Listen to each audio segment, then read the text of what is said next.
आज की कहानी है एक बहन के विश्वास, प्रेम और करवा चौथ के व्रत की, जिसके बलबूते उसने अपने पति को दोबारा जीवित कर दिया। एक साहूकार के 7 लड़के और एक लड़की थी। साहूकार के बेटे अपनी बहन से बहुत प्यार करते थे। साहूकारनी के साथ उसकी बहुओं और बेटी ने करवा चौथ का व्रत रखा था। करवा चौथ के व्रत में चांद देखकर ही व्रत खोला जाता है। रात को जब साहूकार के लड़के खाना खाने लगे तो उन्होंने अपनी बहन से भी खाने के लिए कहा। इस पर बहन ने बताया कि उसका आज व्रत है और वो चांद को अर्घ देकर ही कुछ खा सकती है। सबसे छोटे भाई से अपनी बहन की हालत देखी नहीं गई। उसने एक पेड़ पर जाकर एक दिया जला दिया और उसे एक छन्नी के पीछे रख दिया ताकि दूर से वो चांद जैसे दिखे।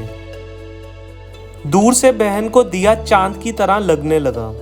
बहन ने अपनी भाभीयों से कहा कि चांद निकल आया है, अब व्रत खोल लें, लेकिन भाभीयों ने इस बात को नहीं माना और अपना व्रत नहीं खोला। बहन को अपने भाइयों की चतुराई समझ नहीं आई और उसने चांद समझकर दिया को अर्घ दे दिया, फिर व्रत तोड़ने के लिए खाना खाया।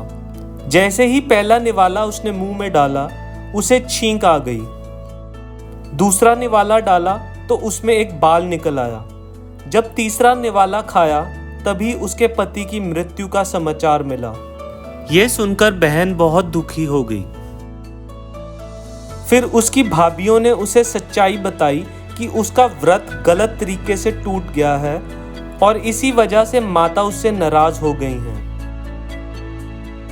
फिर बहन ने निश्चय किया कि वो अपने पति का अंतिम संस्कार नहीं करेगी और अपने व्रत और सती के बल पर अपने पति को दोबारा जीवित करवा कर रहेगी। बहन अपने पति के शरीर के पास 1 साल तक बैठी रही और उसके ऊपर उगी हुई घास इकट्ठा करती रही।